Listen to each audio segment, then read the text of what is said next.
Hey, everybody. Thank you so much for joining us for another episode of Customizing Culture, the Heat Press Nation podcast. I'm your host, Jared Barbosa, and today, you guys, you don't even understand how excited I am. Already starting off on a good foot. I like it. Our guest today is Patrick Ali from Siser, North America. Patrick, how you doing, man? Good, man. I'm first of all, I'm super happy and blessed to be here. So thank you guys so much for having me in studio. And I also get to see some of their studio notes.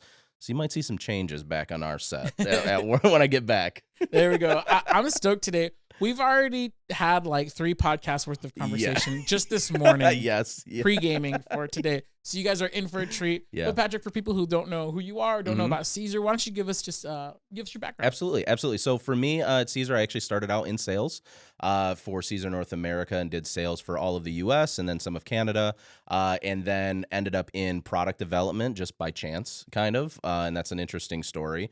With our new venture, which is the Romeo and the Juliet high definition cutter, as well as Leonardo Design Studio. So I was lucky enough and fortunate enough to be on the development team for that, as well as the lead educator at Siser. So my face is typically who you see on camera a lot of times when we're talking about new products and introducing things to the market from Siser North America. And then video production team lead. So I run a small team of video people. We have 3 awesome content creators that all have vision in this industry, and you get to see they're really. It's funny because we talk about this all the time. They're really that visual representation of what we do in our brand. So lucky enough that I get to hang out with the 3 of them, and we get to work together too. So what you're saying is, Siser, if you were gone, yeah, they're done without you. No. Trust me, they're fine. They are fine. I'm hearing all these hats you're wearing, and I was like, so you run the place. You pretty much own the place. Nice. Yeah. Well, and that's the best part about Siser too, is like everybody from Johan Giorsetti all the way on down to me or anybody else, it's like everybody wears multiple hats. And I think it's an important distinction in a company. That's kind of how it is here too. Yeah. And like we had talked about before the podcast in our I call it our meal prep for the podcast that we had. Like we talked about it in there. It's one of the big advantages for us at Siser North America and Siser globally is that we have creators on all levels. So for us, when we are talking about making a really cool product, everybody's got a part to play in it. And I think that that's a really big distinction in why we've been so successful, and the fact that everybody wears multiple hats for that reason. Yeah, I think even same, by the way, even here at Heat Press Nation, we have a lot of people who own their own t-shirt businesses. And what's funny is there's been times where our tech support guy, he'll ask me a question because I have a lot of experience, and I'll be like, actually, you need to ask Alex. And a lot of people don't know who Alex is, by the way. He's behind the camera right now. He's like usually he directs our live streams. Yeah. And he edits, like he's our video editor. Yeah. And it's funny because most companies, you wouldn't think to ask the video editor a technical question about a vinyl cutter, but here we are. And might I just say, because you guys can't see Alex right now, probably the best looking guy in the room. Yeah. But I'm just going to throw that out there. But anyways, but to that point, he's humble, so he's going to edit it out probably. It's like, cut this. But with that too, that's the important part. Perfect example is something that we had talked about just briefly before we started is like, I did just a quick collaboration with a screen print company, and that screen print company was nice enough to provide us with some screen print equipment. But I thought it was important, and we thought it was important at Siser that everybody understands that process. So we brought in a screen print expert, and we had them teach our entire company, and everybody had their hand on a squeegee. Everybody had to throw ink down on the screen. Everybody had to actually make something.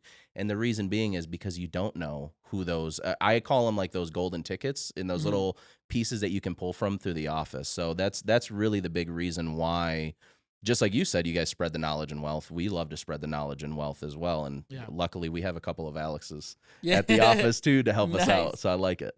Yeah. Now, because, oh my gosh, look, I'm going to warn you guys right now. If this podcast ends up making any sense, it's because it took us a lot of work and possibly editing. Yeah, for sure. You got part one. Yeah, you got 2 talkers here. Yeah. So, but to kind of stay on track, though, I'm just taking all my focus to stay on track. I know. So you know. It's all right, me too. So you got Patrick is such an interesting person. Like I feel like every like 2 minutes, I'm like, wait, what? Tell me more about that. My life is very much potentially a Netflix documentary, I think is what we decided. I can't wait earlier. Yeah. For sure. But to bring it back to Siser though, so give me a little bit of history about Siser. Yeah. I learned something new today. Yeah. See, now I've been in this business for 7 years. Okay. A little over 7, pushing 7.5 years. A lot of shirts pressed in that time. A lot of shirts pressed. Yeah. I would say I've pressed at least 1,000 t-shirts. Got it. And that's because this is my full time. T-shirt making is not my full time. This is my full time job. At least 1,000 shirts. I've been using Siser vinyl since the very beginning. Yeah. And I learned something new today. Where does the name Siser come from? Because it causes a lot of spelling confusion. On the phone, I hear, hey, I want to buy some Sister vinyl. And I'm like, sure, I got you. I want to buy some Siser vinyl. Sure. So can you starting off with where the name come from? Yeah. Give us a little history about Siser. So we'll just do it the way that I do it when I open up any conference or if I have an auditorium people. The name is pronounced Siser. So Siser is Siser. And back to my buddy Joe, who's done a ton of content, obviously, for Siser. It's like the salad. Siser like the salad. And the name simply comes from the combination of two names, Sergio and Simona. So we're a company from the 1970s. These two people decided to start something, and it eventually led many years later down to having the highest quality vinyl and some of the best processes in the industry. So it's a very interesting one. But I will say the distinction is if you're from the South, you typically call it Siser. If you're from the North, it's typically Siser. And like I told everybody in the office, whatever your phone autocorrects to. I mean, at that point, as long as the vinyl's on the shirt, we're cool with it. But yes. We get the emails. I've seen every iteration, variation. And we know at this point, okay. Yep. When people are like, oh yeah, I need a supplementation printer. Yeah. I know exactly. It's a supplementation. Yep. Or I need a vinyl printer. And it's a vinyl printer. I need a vinyl printer. It's like, oh, do we need a cutter, or are you looking for like a large format printer? Where's the distinction? Well, like I said, a vinyl printer. A vinyl printer. I need something that prints vinyl. Yeah. So, but yeah. So when the company started in 1970, right? Yeah. Around there, somewhere in the 1970s. Did it start off with heat transfer vinyl, or did it kind of pivot along the way? So it was adhesive based stuff, right? And back in the day, where kind of vinyl started, I think, in the industry, which is a really important history lesson for everybody, is it was simply just names and numbers on jerseys. It was a way to customize jerseys because you could do full screen print on the front and make sure that you could do a run of 200. But there's no screen printer alive, at least that I know of yet, and I've seen some wild stuff out there where you're going to be screen printing or laying emulsion for 200 different names and 200 different numbers, right? So a lot of people, what they would do is they would go to the screen print transfers where they were using just like a poly-based paper that they would transfer on, and that was a way to store numbers quickly in letters, but you had to organize each of those. So then what ended up coming towards the late 90s, 70s, the early 1980s is that people were utilizing things like the Gerber Edge cutter, which is one of the original like sprocket-fed vinyl cutters, and they were customizing names and numbers using the same technology that the architecture world was when they were drawing blueprint plans on these things called plotters. So if you are an international person, you probably know it as a plotter cutter, and we just know it as a vinyl cutter nowadays. But that's essentially where kind of the history started. Well, where vinyl, everything was PVC based, so it had plastic in it. We're just going to be honest about it. There's companies out there right now that are saying we don't have microplastics anymore and stuff like that. Anymore, yeah. But we, most of those were PVC based products. And then closer to the late 1980s and early 1990s, and then even into the 2000s, things started to make this shift into not so much PVC anymore, but polyurethane based and water based vinyls, which number one, it just made the safety standard for heat transfer vinyl elevated a lot more, which we can get into what that meant for us in a minute. But it also provided high quality materials for the industry that can now be used more universally. It wasn't just I'm making these big block letters and names anymore. It's now we can get into intricate artwork and actually start to create things because we have a very easy polymer carrier that has a quick release from this vinyl product. Or as I like to say, I don't really like the term vinyl because I feel like vinyl gives kind of that plastic indication. I just say cuttable material. It gives that cuttable material a little bit more room to breathe and more options in creation, which I think is really important. Yeah. Dude, that's amazing. Yeah. I think so now let's bring it to the present day. Like what goes into making Siser vinyl, Yeah. because it is manufactured in Italy. In Italy, yep, yes. Yep. So we're in Vincenza, Italy, is where we're manufactured at. So where the company was founded, that's still where it's being produced. Yep. Awesome. Absolutely. And that's where our main headquarters is. That's where Siser Official. If you see Siser Official on any social media, that's our Italian side of our business. And they were really the front runners as far as how vinyls could be made better. And a lot of that came with complying with a lot of the safety standards and things that are out in the industry today. So perfect example, one of the big things is and just to answer the question briefly about how we make it, a lot of love and care. All right, that's how we make it. But essentially, just a lot of love and care. Yeah, there you go. Yeah. I know where you're going, and I'm good with it too. All right, so with that, essentially what it basically looks like is, and we see a lot of videos right now on TikTok and on different social media platforms where it shows like them making some kind of like clear, I don't even know, like gooey Play-Doh-y stuff, and it's running on these rollers and it flattens it out and they put the colors in and everything. We've all seen those videos. It's essentially the same process. Okay. It's a skin or a laminate that's laid down, and then it's basically poured onto that laminate as it's spread really, really thin. And that process will repeat itself 2 or 3 times depending on the type of product. Or in the process of developing, say, like a glitter vinyl, you're doing that same process. But now, so for our DTF folks out there that do direct to film, they have these little shakers, right, that do their adhesive. It's essentially done the same way. It's that you're laying down your base layer of your skin, and then you're just sprinkling down or you're shaking that glitter flake on top of the vinyl. Once that's cured, they throw a carrier on, actually here in the States is where we assemble all of our products. Okay. So we'll get the raw material, and then we also get the carrier, and then we laminate those together here in the States. Oh, so yeah, cool. So then those two are married together, and you have yourself a heat transfer vinyl product. Dude, I love it. I'm like eating all this up because I've been using Siser since not day 1. Yeah. I've been using Siser since like day 32. Yeah, okay, I get it. There's an onboarding process here at Heat Press Nation. No, so like legit, and I don't know if you had experience before in this world. So when I started here at Heat Press Nation, I just needed the job. Yeah. Right? Yep. Like, cool. These guys called me back. I was like, yeah. Let's work here. Yeah. I've done worse for less, right? so I start here, and then like legit, my second or third paycheck, I was like, oh, sold. Yes, please. Yeah. Bought my Cameo, bought my Heat Press, bought my Siser vinyl. Yeah. And dude, I wish I still had the first shirts I made. I don't have them anymore. Okay. Just because 7 years, like eventually the shirt itself is not going to make it, right? I put my shirts through heck. Yeah. But I have some shirts, and and I'll show you later today. Yeah. Sorry, you guys don't get to see it. Sorry. I have a shirt from like 4 years ago. It still looks beautiful. That's good.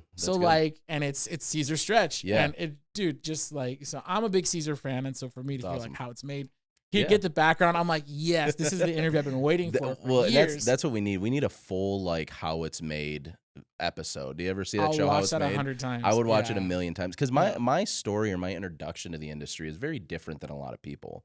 I think a lot of people come into this either like your way of it's a job to me, or at the time, and then you fall in love with it, or I'm a creator and I love doing this every day. I had kind of a hybrid of both. Okay. So I was in the mortgage business, and everybody that's listening from the Siser platforms are like, we've heard this story, dude. We get it. Everybody here has heard, oh yeah, Jared, we know. We get it, yeah. So I was in the mortgage business for like 7 years, and I was looking for a way to exit the mortgage business, and also my wife, at the time, who was a stay-at-home mom and an absolute rock star in this whole process. Because I will say this, and I'll say it on camera, my wife is the reason I'm here today. So the only reason I get to do these kind of things, I get to go to these big corporate events, I get to go to these massive trade show events that we've been able to see each other at, is all because of her. So what happened is she was a stay-at-home mom, and I think like a lot of stay-at-home moms, especially people that are listening in that are just starting to try to figure out what they want to do, she was getting to a point where she said, you know what, I need something for me. Like, I want to be a person again. I want to make my own money. I want to contribute again to society. It's not about the household. It's I want to just contribute for my own well-being. So anyways, she decided that she wanted to get this, at the time, cry cut machine that we didn't know anything about, right? I love how everybody's names get mispronounced in this world. Awesome. Right. So we had this cry cut machine, and we had this Siser vinyl, right, at the time. And we didn't know any better. That's what Michael's had when I'd purchased this gift for her. I think maybe her grandmother had bought it for her for a holiday or something. So one night she's just decided she's going to go and hang out with some friends, and she basically said, here's what I need you to do. There's a button here. You just push the arrow on this cry cut, or we knew it was cricket at that time. And then you're going to do this thing called weeding, and it's just take out all the excess stuff so you can read the text. Like, it's not complicated, man. Yeah. Just make it look like you can read it, and then I'll take care of it when I get home. Royally destroyed the first one. I mean, it was horrible, the amount of pain and agony that I went through to just get this one cut. Yeah. And then I hopped on some YouTube videos and I learned how to do it. And the next day, that thing became mine. So between her and I, we kind of started this business and this foundation for ourselves of just, it was a fun thing to do. And we liked doing it together. And it was a cool way for her to be creative and for me to be creative. So fast forward a little bit of time, we had gotten wind that this company, Siser, at the time, or at that time it was probably migrated to Siser at the time. We got wind that this company was hiring, and I told my wife, I said, hey, I'm licensed in 23 states to do mortgages, but Vicenza, Italy is not one of them, so I don't know what you expect. And she's like, no, dum they're like 10 minutes down the road from us. So we didn't even know that Siser North America was 10 minutes away from me, or where we were, and we were using this product every single day. So I decided, I was like, okay, well, let's take a chance. So I applied. And when I hired in, I talked to every single upper management person plus some over the course of like 3 months, 3 or 4 months. So I met with Brett Murray first, who was my boss, a managing director, or not managing, VP of sales at Siser. Johan Giorsetti, who's a managing director over at Siser. Dave Wheatley, who's our retail operations director. I met with Melissa Cox, who's out in California. She's out this way. She happened to be in town that time. I met with Kathleen, who started Siser North America for us. And I met with all of these people, and I kept getting brought back to interviews. Now, at the same time, I was running a successful podcast in the mortgage business. So I was trying to do that, and I'm trying to do mortgages, and that business is commission-based. So it's like, if you don't sell something, you don't make money. Yeah. So for us, the buy-in for Siser and the buy-in for materials and for what we were creating every day was like, there were some months that we didn't know how we were putting diapers on our kids. We didn't know where formula was coming from. We didn't know how we were going to make that payment on that bill, but we knew we could flip a t-shirt. But we also had this product that we could rely on to be high quality, so that when we did flip that t-shirt and we made a little bit of money for ourselves, that customer's not calling us back and saying like, oh, I need a refund now. So then it just shoots us in the foot. But then that just spiraled into what ended up happening today. Johan kind of walked in the office with Brett one day and said, hey man, we're basically married at this point. So like, let's just get this wrapped up and like have him come in so we can actually start bringing him into work as opposed to just having conversations. So over the course of a long period of time, I got to see one side of the industry, how it helped the customer and the end user. Cause I am that person still. And I was that person, but then I also got to see the love and the passion and the family, the fact that you bring in somebody brand new. Cause I think at that time too, fun fact, I think I was one of the only at that moment in time outside hires. Everything else was kind of internal. Oh, really? So I was really like the first person or one of the first people that they were kind of took a chance on. Yeah. And so meeting everybody made sense. But it was the fact that every single person wanted to know who I was right there. That was my buy-in. I was like, this is it. This is my family now. This is my home. So now we're here coming up on our 4th year and just happy to do what we do every day, Heck yeah. And one thing that I think it's pretty cool is you have a pretty unique job. Yeah. Pretty unique opportunities. Like just different stuff that you do. Yeah. I know some people who are watching this, they probably recognize you from the Siser videos, but it's so much more than that. Yeah, it is. It is. And like what you see on camera is one piece. And I don't even take credit for that. There's great people at Siser, just like Alex, who is like behind the scenes and making us look the way that we look and operate the way that we operate when we're on this side of the camera. For us in particular, it was just, I started out in sales and that was it. And then started building relationships. And I realized it wasn't the sale that I was excited about. It was coming in and being able to see Jared and Ronnie and Chris and seeing the crew, right? That became fun for me. Yeah. And then that slowly migrated into, just by chance, I was brought in because I know about cutters and I know about software and diagnose. I'm a huge nerd for this industry. Yeah. So I got brought into a meeting with the software, like our software team. And I basically posed a question to them in the meeting that could have gone really bad. I mean, it really could have been one of those like, all right, shut down the meeting. We're done. We're not doing this anymore. Yeah. And they received it really well. And I think it was because there was a level of trust and there was also a level of experience going into that where I knew in the moment, and that's the benefit. And that's really the big message at Siser is like, I was brand new. I didn't have any reason to be in that meeting. I didn't even have any reason to speak up in that meeting. But Siser, and this is a big shout out to Yohan on our team, empowered me enough that if I was in that meeting to talk about how I feel and address things the way that I feel. And because of that, it just started spiraling this really positive communication and relationship, and it helped. And granted, there's a lot of other people that helped in that process, but that was one really pivotal moment of when I became part of the software development team, and then I also became part of the cutter development. I will say the one thing is that, and they all will yell at me back home if I don't, because I never take credit for anything. But like the reason that the head of the machine actually moves into the machine, like that was my idea of saying, how do we reduce the size of it? Because stacking it next to common cutters in the industry, it was like 4 or 5 inches too big. It was a lot bigger than them, so the footprint was bigger. So I came up with the idea of like, well, can we just make the head move into the machine, just bore out this whole side of the machine and just make it all one unit? And that was kind of like my claim to fame with the actual cutter development. So that just, which is funny because it's something that you'd think, oh, are we sure no one's done this yet? That's what it is. It was just the thought of like, oh, this makes total sense to me.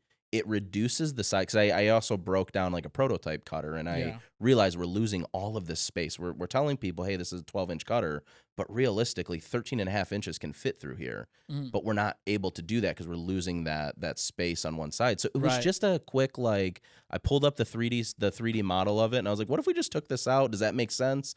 And they came back to us, and they were like, yeah, no, we can totally do this if it makes sense. And that's how, that little piece happened. Yeah. But and so for those of you guys who you might not have picked up on it yet, what we're talking about here is some of the coolest gear to come out in a while.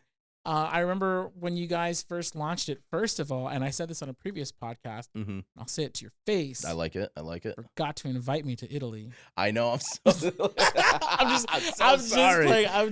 What it was is we're going to do we want to do a custom trip at the 3-year anniversary with only Heat Press Nation. That's what it was. Yeah. I'm just playing. No, I remember when you guys announced a new cutter. I'm going to be honest. I was like, okay, hopefully it's good because they know they're vinyl. Yeah. I've always been a huge fan of Siser vinyl. So I'm like, okay, well, they figured out the vinyl thing. Let's see. And I was cautiously optimistic. Let's see how the cutter goes. We get the cutters, and like, I don't remember the first thing I noticed about it because there's so many standout features. Yeah. We got the Juliet here first. The fit and finish, I think, everything, the look of it, I was just like impressed. Yeah. I feel like every step of the way there was something new for me to just discover about it. And then we used the darn thing, and I'm like, wait, is it on? It's so quiet. Yeah, it is. So it really is. I think it's such a solid vinyl. Appreciate it. So yeah, big ups to you, big ups to the team. Appreciate it. Dude, it's and that's exactly to your point. For somebody who is a resident crafter, right? For me, when I started out with Cricut. I'm going to tell you that straight up. I also use Silhouette. I also use Adobe. I also use Corel. I use everything because I love the industry now. Yes. And so when we first developed this, it was really important to us to develop the story first of what this was going to mean to us. That's really tough. And back when we had our podcast, the Decorate podcast, if you look at the background, like our wall panel, because we had a whole wrap done in-house by Chad Poole, who's our like resident large format printer guy. I wanted to make sure, and Chad and I wanted to make sure that there were elements from every single branch. It wasn't just the North America podcast. There is elements from Vincenza in there. There's elements from Detroit in there where we're based. There's elements from America Latina and Siser Australia and ANZ and Siser Asia. We wanted to make sure it was this whole story. And so when we sat down originally, we talked about this cutter and the software development. We wanted to build this story around where we started in our Italian roots. And it was like, we pioneered the heat transfer vinyl world very early on. So let's revolutionize the equipment world and make something that we know people are asking for. But we also, because this was years. I mean, this was like years and years of the process of people saying like, hey, you guys should make a cutter. And we finally did it. If I can ask, what year, about how long ago did development start? So I'm happy to say that September, which is ironic that we're here, September 15th. So depending on when the podcast comes out, that may have passed or not yet. But September 15th will be the 1-year anniversary of the Juliet high definition cutter. So we launched it a year ago in Italy. I didn't go either, just so you know. Oh, you did? Okay. No, I wasn't that there either. That actually makes me feel better. Well, we had most of our development team was going there, and I also we wanted somebody here to be able to launch it in the U.S. So we got a chance to launch it at the Graphics Pro Expo in Charlotte at the same exact time that it was being launched in Italy, and it was this whole conjoined launch. There was a ton of influencers there and people there to see kind of the first version of what this was. But so we're at the 1 year mark, and we're probably puts us at like the 2 year mark for development. Oh, wow. So we only really worked on this project like 12 or 13 months. Wow, that's incredible, actually. And it would have came out a lot sooner if we wanted to launch. Our original intention, so this kind of gives you a little inside baseball, our original intention was to launch it on Mother's Day, because it was like this homage to the love story of Romeo and Juliet, and we wanted to have it on a very inspirational day for a lot of people. But that something happened in development process where we had to kind of shift gears, and that's why we ended up just waiting until September. And part of that was, let's test this out and let's play around with it and let's break it and fix it, because that's our thing. It's like make it, break it, perfect it. It's a pretty simple formula on how to produce, whether it's vinyl, equipment, or anything. It's just make it, try to break it, and then figure out how to perfect it and make it even better. So we got to sit on it for a little bit longer, but I think ultimately that gave a lot better opening to the audience. But early on, what we did for that development is we were just trying to bridge all the gaps. The cutter in the Leonardo development actually wasn't originally intended for where we're at now. We did something very early on that I'm so glad that we did, is that we listened to the audience. What it was is was important. Every single person that has been asking for, bigger print and cut sizes or better print and cut registration and calibration, faster speeds, not proprietary vinyls and tools just for one piece of equipment. So like for us, we wanted to work on all of that first, and we felt really comfortable that we were able to accomplish that. The next step, once we launched, it was like, okay, you guys tell us what's wrong with it. You tell us what you want. You tell us what tools you need. So that's why we have things like the Tumbler Warp. For anybody that hasn't had a chance to use Leonardo, go to Siser North America or CaesarNA.com. There's a Leonardo tab where you can download the software for free and you can play with it. And we actually have the pro software is free right now to the end of September as well. That's nice. But that's my point, is we listened to everybody, and people said, we want, a better print and cut. We want faster. We want quieter. We want more industrial. We want something that's going to allow us to do templating and do all the things that we do now, but we just want it on an elevated page. And that's where we were able to kind of accomplish. So honestly, it's without everybody that's listening and watching and that has given us that feedback. You guys are really the reason why we are where we are. The Juliet high definition cutter, the Romeo high definition cutter, and Leonardo Design Studio, we were just the body that helped put it together. You guys are really who helped us develop this thing all along. So yeah. So you have a couple kids, and I would not dare to ask you who's your favorite kid. Yeah, I can tell you who my favorite kid you do? is. Yeah. Then this next part's going to be easier. What's your favorite feature on the Juliet and the Romeo? So here's the that's such a good I thought segue. this was going to be that much was harder. Such a good segue. I will tell you, when we're talking about that couple of kids, I will tell you that I love, for me, I started as a crafter with a 12-inch machine. So the Juliet meant a lot to me when we were developing it. So the Romeo also means a ton to me. But even down to, I'm going to take you through the story of how these started, okay? Please do, yeah. So we sat down and we said, how does this machine going to look? And there was a couple of different options. Okay, sorry. Let me. Sorry to interrupt you. Yeah. It looks so much different than any other cutter out there. I have to ask. Which I'm sure you're about to tell me anyways.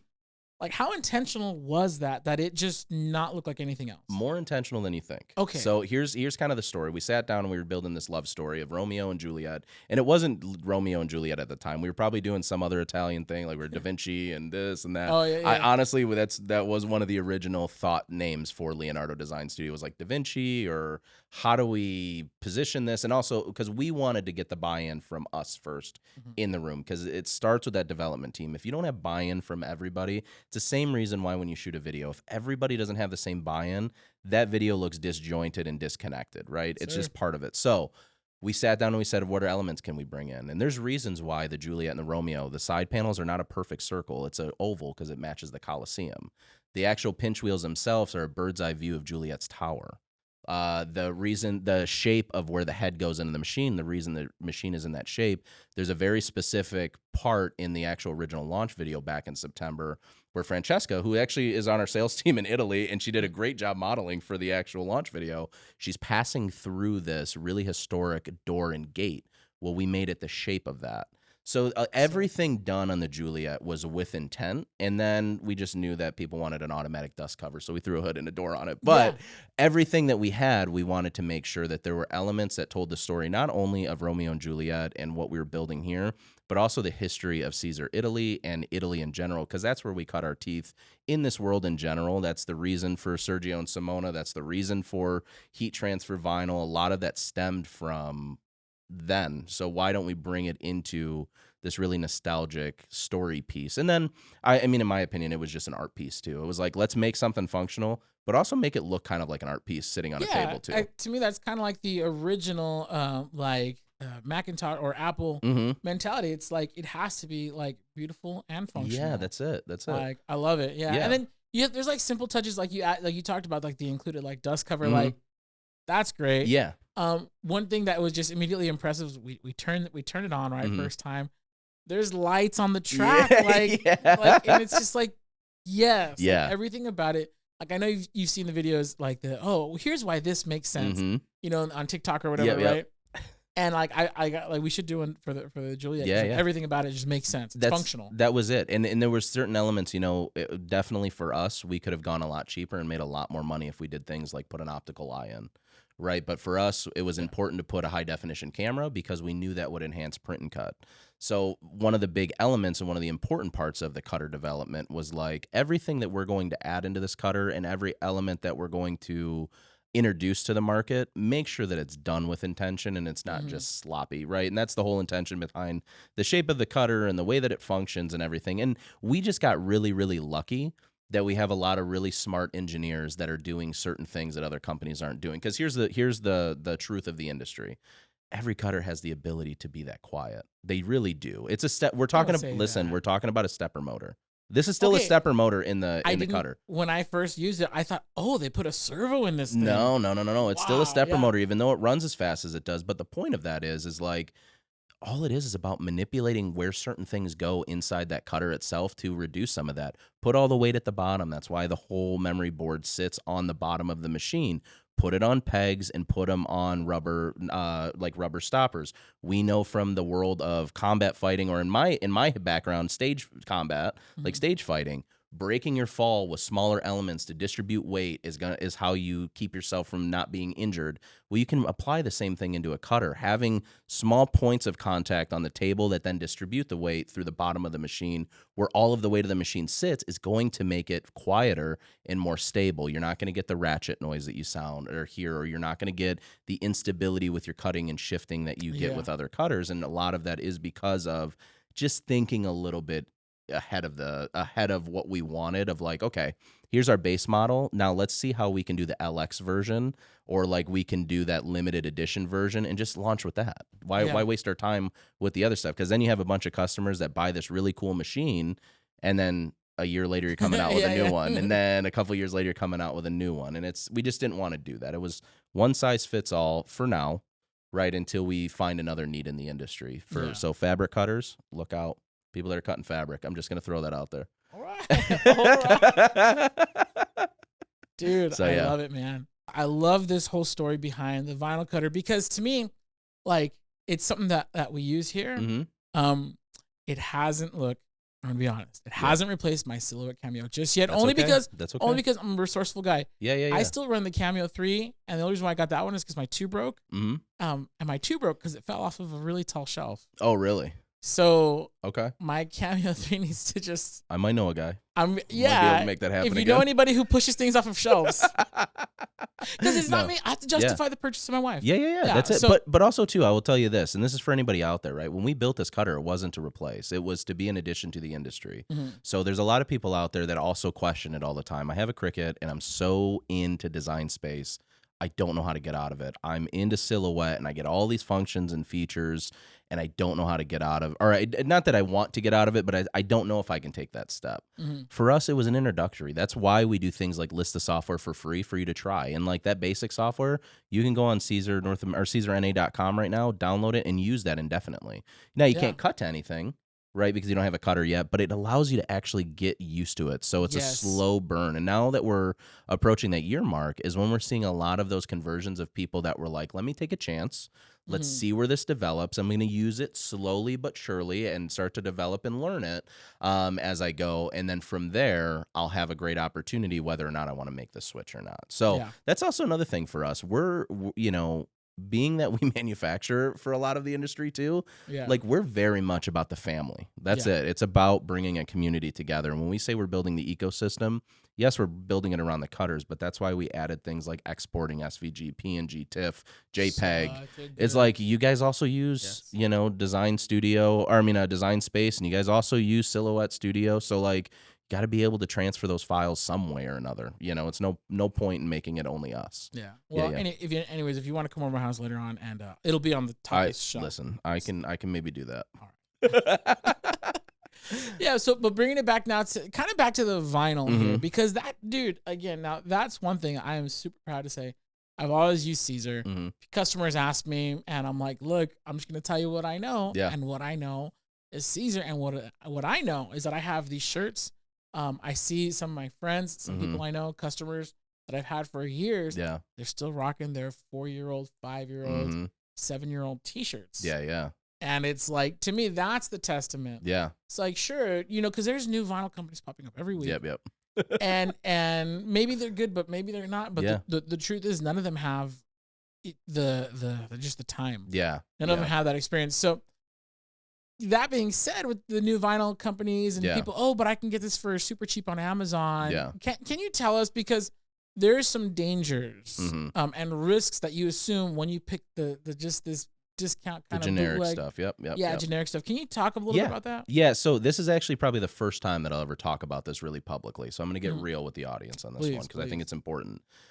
The big reason why Siser is set apart from everybody else is one major factor is that we think about the audience long term. It's not about, we want to get vinyl, because today I'm very comfortable, and with the knowledge that I have, the experience I have, and the skill set, I'm not going anywhere, I promise. I could leave Siser and I could start a very successful vinyl business. Right. But the reason why I can do that is because I have the experience from Siser specifically.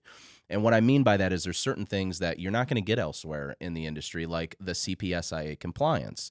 CPSIA compliance, for anybody out there that doesn't know, is a Consumer Product Safety Improvement Act. This is something that in the sometime in the 2000s, we can fact check it after of the date. I believe it was like 2008, 2009, somewhere in there. The CPSIA compliance was something that basically deemed whether a product was chemically balanced or imbalanced to fit the age group of 0 to like 14 years old. So this was a big distinction. So child safety is basically, that's our simple way of doing it. When you see that shield on the Siser website on a product that says CPSIA compliance, that means it is safe for your children. And does it mean that, like I do all the time on videos where I'm eating vinyl, you probably shouldn't eat a ton of it, but at the same time, that certain elements of that product are going to be very, very safe for you and for your kids and for your animals and in the house. So remember, we're putting this stuff on our bodies all the time. And what's a common thing that we all do with vinyl? And I only shout out to Brett Murray at the office because he does this all the time.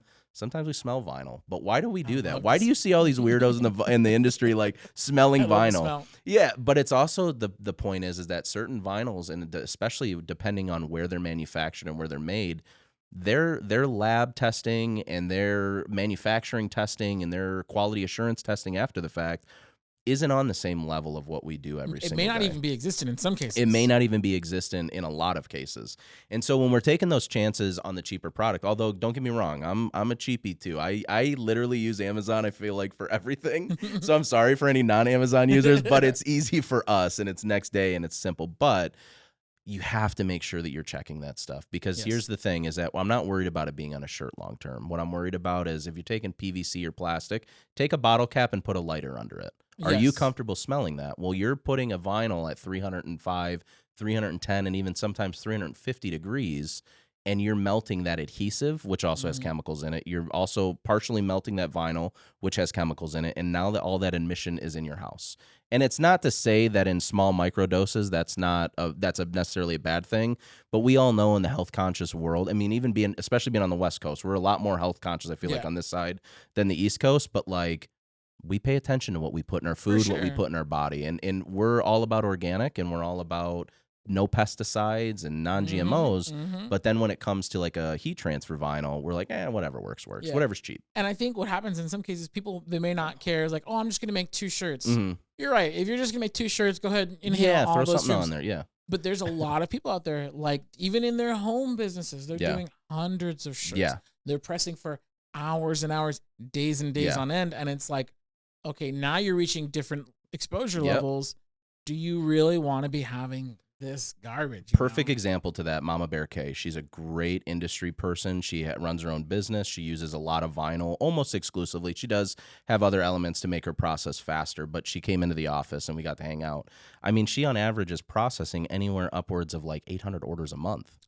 So your heat press, number one, your heat press, thank God that heat press is solid. Yeah. You know what I mean? But also, too, the most important thing is that she's in a small, tight, about as big as this space. And if for people that don't know, it's about a 10 by 12 room or so. She's in this kind of space pressing on a heat press all day long. So if you have those many orders in a month, that's a lot. 1 or 2 shirts isn't going to do it. Yeah. But over the course of 800-900 shirts that you're weeding all that vinyl, so you're touching it with your hands in your skin. I just feel like people don't know. And that's, even in the DTF world, when those kind of came around, it was like, don't get me wrong, it's a fast process and it's an awesome process. But none of that adhesive is certified. Those inks necessarily aren't always certified in a lot of cases. So it makes it a little tricky sometimes when it's like, it's going to get better. There's always going to be that company that comes out and says, here, we're going to change the standard of quality, which is great. And definitely it's the wild, wild west at first. However, there's a lot of people out there that don't realize when you are pressing these products on your heat press, there are emissions. There are a perfect example, with sublimation. Press something with sublimation at 400 degrees, you start seeing that smoke and mist. And most people, they freak out at first, but your vinyl's doing the same thing. It's just, it's silent. It's not there. It's not visible. Yeah. So those are big things. And then we manufacture for like the car industry. We manufacture for the racing world. We manufacture for horse racing. So we also have a different standard of practice when it's like, a driver can't be sitting in a car locked in with their head or, their helmet and they're locked into a 6-point harness. Their car is on fire and they have to worry about the bib that they're wearing, right? Their actual uniform. Because if any of those products start to burn, what does that look like for the driver long term, right? So those are also things we have to think about kind of going in. But that's also, again, I attribute a lot of that to that Italian heritage, skill set, and experience to know about these things in the industry. Yeah. Yeah, that's amazing, man. One thing that is just really coming across today, and it makes sense. Yeah. Is just the thought that goes into production. Like you're not gonna make it long term. So Siser's been around. What, you guys are 50 years plus 1970. Yeah, I'm horrible at math, so somewhere around there. I'll take that answer. I'm gonna have them just. I'm just gonna overdub the correct math later on. Place it somewhere. Years. Here. Yeah. There you go. Here we go. This many years. We're just gonna guess 50 something years. 50 we'll plus. say. Yeah. Sure, 50 years. Like you don't get that kind of longevity making a garbage product. Right. And I think one of the big contributors to Siser's longevity is just the thoughtfulness. Yeah. That just goes into the products, customers at the forefront. Like, so, and to me, what it does is it makes me confident in the product. And which is kind of funny because Siser is everywhere. Yeah. Everywhere. You guys are in the pro stores like Heat Press Nation. Yep.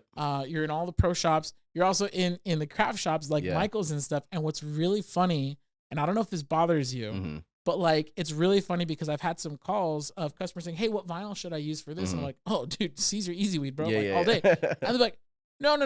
I want to use the pro stuff. I saw that at Michael's, but but what do you guys have?" I'm like, "Oh no, Siser Easy, like it's still the pro stuff. It's the same stuff. Yeah. Does that bother you that people kind of think that because it's at Michael's that it can't possibly be the pro stuff? Yeah, it's interesting because early 2000s or early in the process of Siser, we kind of split off and we had this like retail segment and we had this distribution and this reseller segment. And so shout out to Melissa Cox out here too. She does an incredible job with just our network of pros and of those resellers that are also just assisting everyone. But, we kind of broke off in these two segments. So you get kind of labeled as that craft business. And then obviously we do make decisions sometimes like a 9x11 heat press to put in retail, Sure, yeah. as opposed to going to a 16x20 or revamping, which more to come on that. I'm just dropping little gems here. So maybe that's where you could do the little beep, beep, beep, beep. But with that said, you do get labeled craft sometimes. And a lot of times when people are in retail, and we're okay with that. For us, it's about getting the name and the messaging and then letting people fall in love with the material and fall in love with what they're doing. So sometimes it's rough because you're like, oh God, you're making the decision to go with this one-off vinyl that I know isn't going to be right for you because you are assuming that our stuff is only for craft or our stuff is only for small scale. And so it is interesting when people do call us all the time, like, hey, where can I get X, Y, and Z product? I'm like, well, here's your local distributor. Here's somebody that's within a 1 to 2 day ship of you. And like, yeah, but I'm looking specifically for this material, and they'll send a video. And I'm like, yeah, that is still the same one as this little notebook that we did too. It's just the way that we're presenting it to you on screen. So yeah. Yeah, I love it's it. An interesting one. It is a fun conversation. Yeah, and it's like no, that is the pro stuff. Yeah. No. I want the pro. No. Yes. I was like, can I talk to your manager? And you just turn around. Hi, I am the manager. Yeah. You just take your glasses off. You're like, hey, I'm the manager. How are you? And put them back on. And so now, people they finally get it right. They catch on like, oh, Siser is the pro stuff. Yeah. And then they incorporate it into their businesses. And what I love is that it makes people money. Yeah. I think that's one of the things that is, because I love working here, Heat Press Nation. All right, don't fire me, please. I'm just kidding. I always joke. I don't know why. It's because we're creatives. It's because we're creative, so we're always hypercritical of ourselves. So we're like, the next thing I say, don't yell at me for. I'm saying it with intention and purpose. Let me get the whole thought out. Yeah, I get that. I always joke around that I'm going to get fired. I do that all the time. Yeah. So anyways, great. Now I lost my train of thought. That's all right. Oh, yeah. Making money with vinyl. So making money with vinyl. So so people get it, they adopt it. And then, that's what I was saying. So I love working here, right? Yeah. Because what we do is for every $1 that we make, somebody's making 2, hopefully. Yep. We provide a means for businesses to make money.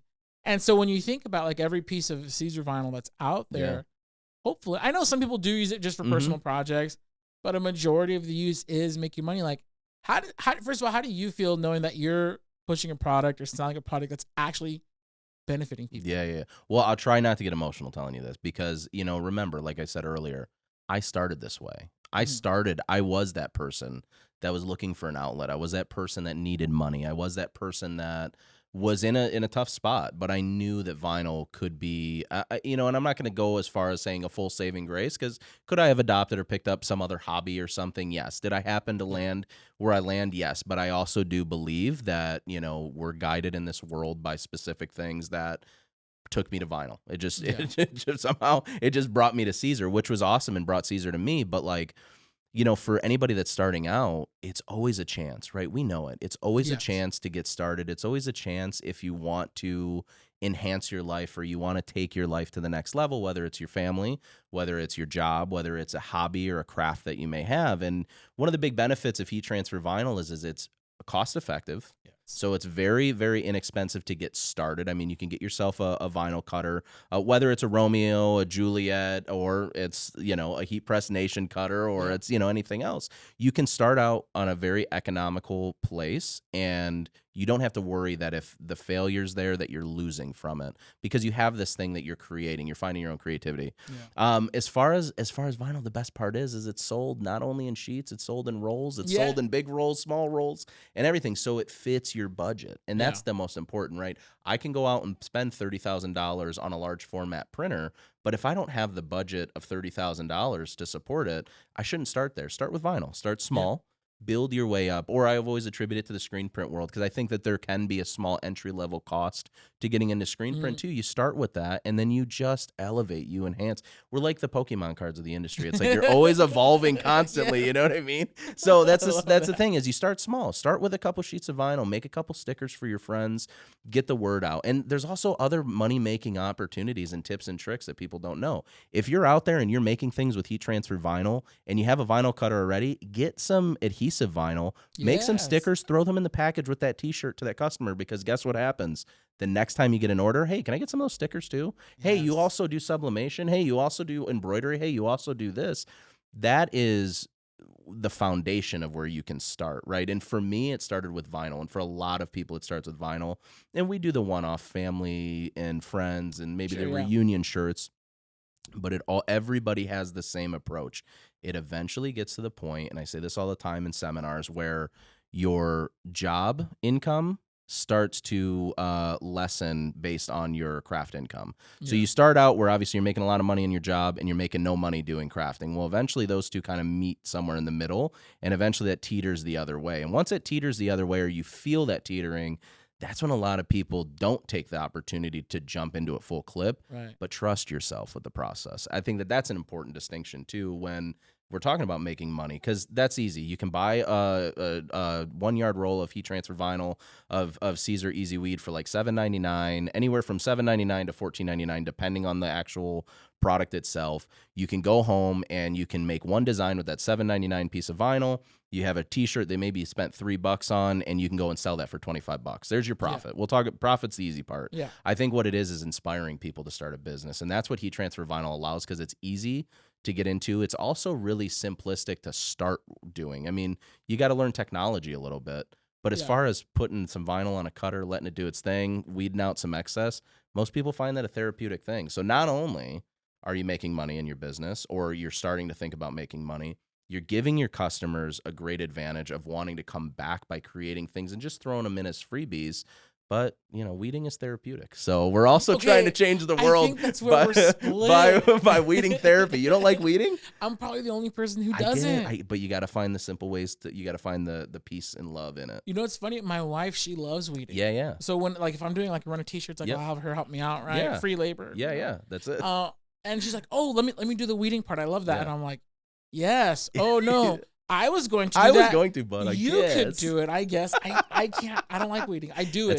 That's okay. And there's people out there that don't like weeding. But I think for the majority of the industry, yeah. And even if it's a 50-50 split, it's just, I find something very therapeutic in sitting there and weeding, because you're not thinking of anything else going around you. You're just in the moment, and it's you and a piece of vinyl. I know it's so weird to say, but I attribute it the same way that I attribute it to when I'm in the gym. I've obviously gone on this little recent health kick thing and working on myself. When I'm in the gym, it's just me and the weights, or me and the treadmill. Same thing with vinyl. It's me and the vinyl. I can make my stuff. I have my music playing on in the background, and I can just be in my own zone. I get to zone out from reality. You know what's funny? I feel like that when I'm designing. So exactly the same feeling. I love designing for vinyl because it's like, oh wait, no, I can't do that because then I'm gonna have to weed it out. Yep. And so then I make my designs more simple. So I feel that that piece, that therapy, that's what I'm designing. And that's I would say that's probably the split in the industry, is that either if you're not a big on weeding, or even for the screen print people, burning a screen, that's also a process. People don't realize, right? We get to see the fun part as creators on this side of the camera. For people on that side of the camera, you guys get to see the fun part of the squeegee going across the screen, or the vinyl being applied, or the DTF print coming out. You guys didn't see that we had to do 3 screens because the emulsion didn't work 3 different times, or we didn't burn it properly, or maybe the cutter didn't cut something out appropriately, but we thought it did, so we got to do 12 of them, as Alex is literally rolling his eyes in the background. And then, or the embroidery machine, the needle broke, or the thread broke, and now you have 16 heads, and you got to figure out how to do it. You guys get to see the fun part. So for us, there's 2 parts of that therapy. There's the weeding therapy, but I attribute it the same thing as screen printers with emulsion and burning screens. It's you're in that dark room, you're in your element. It's kind of this cool environment to be in, and that's where a lot of that personalization has come from. So for you've built it in the digital world, where I'd imagine whether you're Adobe, Corel, Silhouette, whatever design software you use, you got it customized. You look like a dark mode guy to me for some reason in software. Yes. So you know what I'm saying? See, listen, I know. I'm a nerd. I'm a nerd of this business. But those are the thing. You have your setup. So that's where your therapy comes in, because it's your controlled environment. Yeah. And so most of these I'm telling you, you look at a crafter's craft room, there are some of the most insane build. You've spent more money in your craft room than a down payment on your house. You know what I'm saying? And they got all these shelves, and it's beautiful, but that's their therapy. That's their zen place to be in when they're creating and when they're designing. They're more of the execution portion. You're more of the setuap type. And that's exactly how it splits. It's perfect. What do I owe you for this session? Well, hold on. We're done. There we go. $29.99. That's it. I'm cheap, at least, I wish there was only $29.99. Right. All right. So now I asked you, I wasn't going to ask this question actually, but because you were so forthcoming and candid about picking your favorite features on the Romeo and Juliet. So now I have to ask, because I have my favorites, but I want to know yours. Do you have any favorite Siser products besides the cutters? Yes, I do. So okay. Tell me. I do. So here's He's my picking his children, you guys. Here's my 3 kids at Siser. All right. So I am very much tried and true. Simplicity is best. So Easy Weed for me is like a chef's kiss in my head. Yeah. A lot of people think it's too thick. A lot of people think that, it has feeling on the shirt. Here's what I say. When you're designing, you're just not designing to your material. And that's a big distinction that a lot of people get wrong, is like, we're designing to make these full color designs. And if that's the case, like for your shirt, I'm going screen print transfer with that, or I'm going screen print with that type of shirt. Or white toner. Or white toner. Or white toner. Yep. Or I'm going with a different print method because it's a full color. But if I'm going to do that in vinyl, I need to figure out ways, and this is where the therapy comes in for you, is like, I've got to find ways to recreate that in a simplistic form. So everything that you see on any of my shirts, even if it's a really, really big, bolsterous project, it's very simple line work. And that's what I like about Easy Weed, because it's a quick tack too. So like with the 1 second tack, if I have 6 or 7 fake layers or different elements in my design, I can quickly hit those each for 1 second and build my design very quickly. Secondary to that was going to be brick. I mean, brick is dope. Brick is like no other. It's a vinyl that, so just to put it in perspective for anybody listening, an Easy Weed vinyl is like 90 microns thick. That's about how thick it is. Brick 600, being that it's Brick 600, is 600 microns thick. So almost 6 times thicker, a little bit more than that, of an actual Easy Weed. So for those dimensional, those high density, those Fear of God style designs, all the really cool stuff that we like to see in the industry, brick is an awesome product for that. And we have a ton of people that utilize brick. Actually, you guys just recently posted somebody that was doing a brick project. Yeah. We actually had him on the podcast. His name's Kenji. Dude, shout out. What was his name? Kenji? Kenji, yeah. Kenji, shout out to you, because that project was sick. I liked it a lot. Yeah. He inspired me to incorporate more brick. And so for my t-shirt line, I have this hat that I'm like, why have I not been doing it in brick? Well, I'm just kind of wondering why I'm not wearing a hat from Jared's line. Yelling at me about Italy, but it's fine. So, and then third, but obviously in no specific order, I'm also a full color design guy too. So like, yes, can you manipulate vinyls to a certain extent? Yes. Is there also a certain point where it just makes more sense to go full color? That's exactly where DTV comes in. So Easy Color DTV was a product that we developed last year or the year before. I can't remember how old it is now, actually. And it's a full color solution, but you don't need a fancy printer. You need a simple setup home desktop printer. And it's a product that can give you full color designs, and you can utilize the print then cut on any cutting software and have a really cool graphic, at the end. Dude, I love your picks. Mine are pretty close. So okay. I didn't want to influence your choices. That's all right. I like it. So instead of Easy Weed, I use Easy Weed Stretch. Okay, Stretch. I get it. I love Stretch. Shout out Joe Piazza, because that's his jam. Easy Weed Stretch has always been his thing. He's probably the one who turned me onto it, because I know I started with Easy Weed, and then at some point I did switch over to Stretch. Yeah, him and I always used to have that in the back and forth of like, I like Easy Weed, he likes Stretch, and we get both each other's points, but we've never come to a resolution. We're like the Warriors. Warriors! Yeah. Come out and play. Anyway, sorry. All right, so Easy Weed Stretch is a great one. Easy Weed Stretch, and then I love a good thick media. Yep. And even though brick is probably like, since I'm picking 3, brick is like my 4. But Strip Flock Pro. Strip Flock Pro, yes. Yes, that's such a good one. Because it has that satin feel. Yep. Like, it's so doggone cool. So, a quick story really quick on that one. I'm going to give you a quick insight. So, Strip Flock was not a product that we had made. We made the adhesive stuff, right? This was a product that these 2 guys were at a bar one day, or they were somewhere, and this person A, made the Strip Flock. Person B, being us, made the adhesive. And this was the same Strip Flock that you would see in like ring boxes and jewelry boxes and all of that stuff. And those 2 were like, hey, what if we just added these together and made one product? They merged those 2, and that's what Strip Flock Pro is.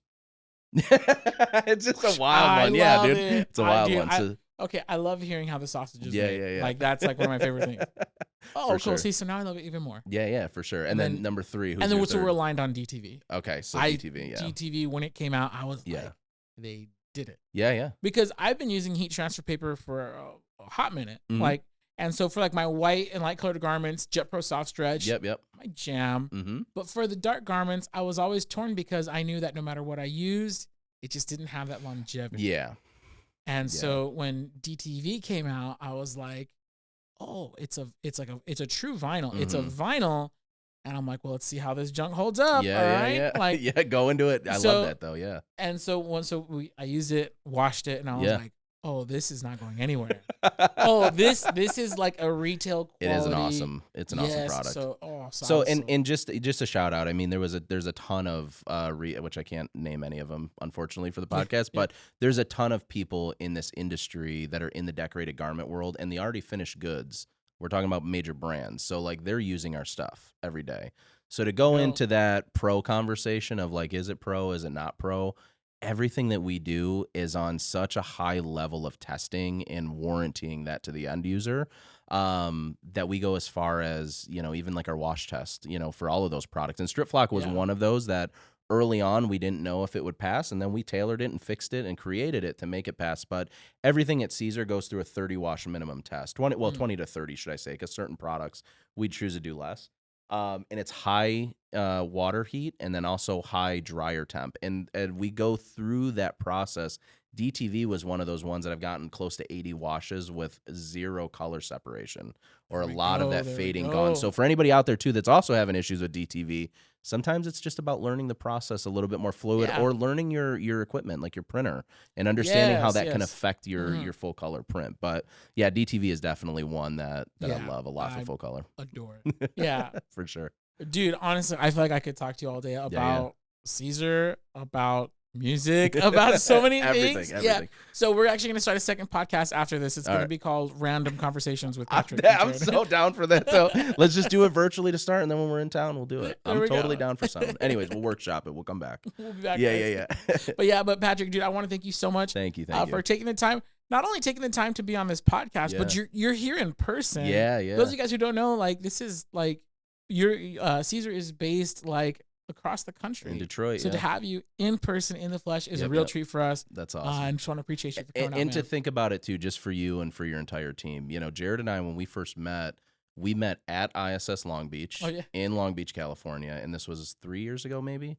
Wow. Something like that, somewhere around there. And I think even from day one, we always had like there's that weird telepathic connection thing. Yeah. We've always kind of thought on the same wavelength, but now being like in person, and we've had many times to talk in between then, but being in person and being able to hang out with a team, you just feel an atmospheric shift when you walk in the doors at HPN. So to the entire team here, thank you so much for having us on and allowing us the platform to be able to just kind of spread the love even more spread it to the audience. So of course. So now, you guys know you can get Siser products at Heat Press Nation. Yep. But Siser produces a ton of amazing content. So if you don't mind, why don't you shout out where people can find like Siser online? Absolutely. And we keep it really simple for everybody. So if you are looking for any Siser products, if you are looking to maybe learn about a Siser product, maybe you don't know much about Easy Weed, you want to learn about it, learn what it applies to before you take the chance and give HPN a call to say, hey, I want to try this product. Also make sure that you call them right away, because they have the best staff in the industry, I would say, and I'm comfortable to say that.